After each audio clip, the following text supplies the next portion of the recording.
নমস্কার সবাইকে, welcome back to my channel. যারা আমার আগের ভিডিওগুলো দেখেছো তারা তো জানোই আমরা একটা লম্বা ট্যুরে বেরিয়েছি গাড়ি নিয়ে।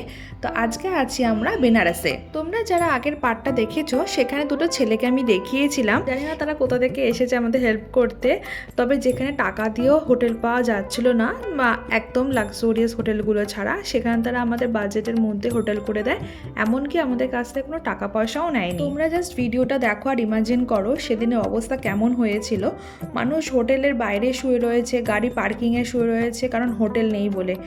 যাই হোক, এটা পরের দিন সকালের ভিডিও। আমরা সকালে 5:30 নাগাদ রেডি হয়ে বেরিয়ে পড়লাম কাশী বিশ্বনাথ দর্শন করব বলে। আর এখানে এসে তো পুরো হতবাক যে এত লম্বা লাইন, অনন্ত লাইন, মানুষের ভিড়, চারিদিকে শুধু মানুষ আর মানুষ। আমরা একটু ভিডিওটা এনজয় করো, আমি কাশী বিশ্বনাথ দর্শন করে এসে তোমাদের সাথে দেখা করছি।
আমরা এইমাত্র কাশী বিশ্বনাথ দর্শন করে বেরালাম।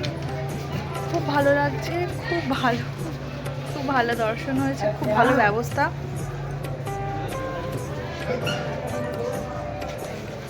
খুবই সুন্দর।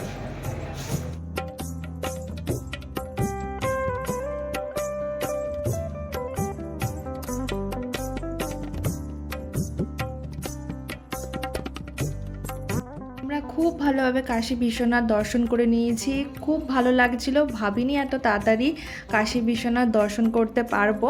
তবে একটু মন খারাপ ছিল, কারণ এত বেশি ভিড়ের কারণে বোটিং বন্ধ করে দিয়েছে। আর যেসব জায়গা দেখবার জায়গাগুলো ছিল সেগুলো ভিড়ের কারণে ঠিকঠাক করে দেখা যায়নি। তো আমরা ওখান থেকে ব্যাক করি। দুপুরে লাঞ্চ সেরে একটু রেস্ট নিয়ে বেরালাম মার্কেটিং করতে। রাত তখন এই 8:30 মতন বাজে। জানি অনেকটা দেরি হয়ে গেছিলো, কিন্তু কিছু করার ছিল না। আমরা আজকে রাতে, অর্থাৎ সেদিন রাতে আমরা বেরিয়ে পড়েছিলাম আবার অযোধ্যার জন্য, সেটা পরে বলছি তোমাদেরকে।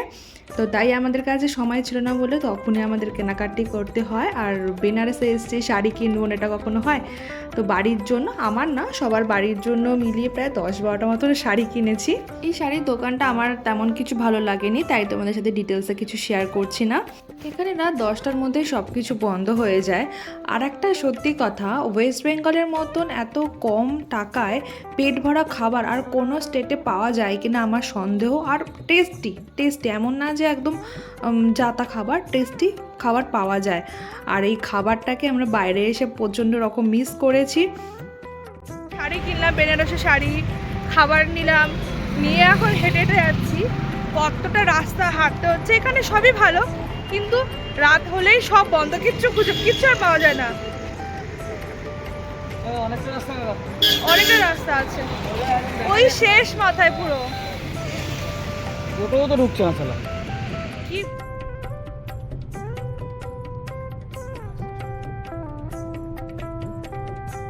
হ্যাঁ, তোমাদের যেটা বলছিলাম, আমরা আবারও অযোধ্যায় যাচ্ছি। আগের দিন রাতেই আমরা অযোধ্যা থেকে বেনারসে আসি, এখন আবার বেনারস থেকে অযোধ্যায় যাই। লাঞ্চের সময় আমাদের ঠিক হয় যে সবই তো ঘোরা হলো, তাহলে অযোধ্যা কেন দেখা হলো না, তো চলো রামলালা মন্দিরটা আমরা দর্শন করে আসি। তো সেই মতনই আমরা রাত্রি 1:30টার সময় বেরিয়ে পড়লাম। শপিং করে এসেছি, রাত তখন বাজে 11:30 মতন বাজে। তারপর ডিনারটা সেরে নিয়ে ব্যাগপত্র গুছিয়ে রেডি হয়ে বেরিয়ে পড়লাম। আমি তো গাড়িতে উঠেই ঘুমিয়ে পড়েছিলাম। একবার যখন চোখ খুললাম দেখলাম নো এন্ট্রি, গাড়ি যেতে দিচ্ছে না। এতটা দূর আসার পর কি হতাশ হয়ে ফিরে যেতে ইচ্ছা করে?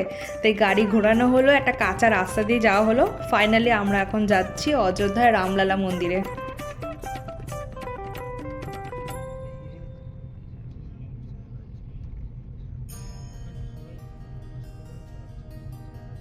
আমরা এই রাস্তাতে যাওয়ার সময় একটা পেট্রোল পাম্পে দাঁড়াই, আর সেখানে কয়েকজন লোক আমাদেরকে বলছিল আপনারা কিন্তু সামনে সাবধানে যাবেন, কারণ একটা টার্নিং আসছে সেটা নাকি খুব বাজে, সেখানে প্রচুর অ্যাক্সিডেন্ট হয়। এমনকি আগের দিন রাতেই একটা অ্যাক্সিডেন্ট ঘটে গেছে। তারপর আমরা যাই বজরংবলী বলে চললাম, আর এখানে সকালও হয়ে গেছে, আর আমি একটু মেকআপও করে নিলাম কারণ আর কয়েক কিলোমিটারই বাকি ছিল।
রামলালা মন্দিরের মধ্যে কোনো ফোন ব্যাগ কিছু অ্যালাউ নেই, তাই ভিডিও করতে পারিনি। আর রামলালাকে দর্শন করার পর এত ভালো লাগছে, আর তাকে এত সুন্দর দেখতে, না এত সুন্দর দেখতে চোখে না দেখলে বিশ্বাস করা যাবে না, অপূর্ব সুন্দর সে। এখানে আমি বাড়ির জন্য আর গিফটিংয়ের জন্য রামলালার ছোট মূর্তিগুলো দেখছিলাম, যেহেতু অনেকগুলো নিয়েছি তাই একটু চেক করে নিয়েছিলাম। ऊपर वाला रास्ता पकड़ना है तो वैसे जाओ ना सीधा सीधा जाके जाके वहाँ लगा जहाँ ब्रेक लगा है हाँ। चढ़ा देंगे। ফাইনালি যাচ্ছি ওয়েস্ট বেঙ্গল বাড়ির দিকে, কিন্তু বাড়ি যাচ্ছি না, যাচ্ছি আর একটা তীর্থস্থানে। সেটা দেখতে হলে আমার চ্যানেলটাকে সাবস্ক্রাইব করতে হবে, আর ভিডিওটা ভালো লাগলে please do like and comment.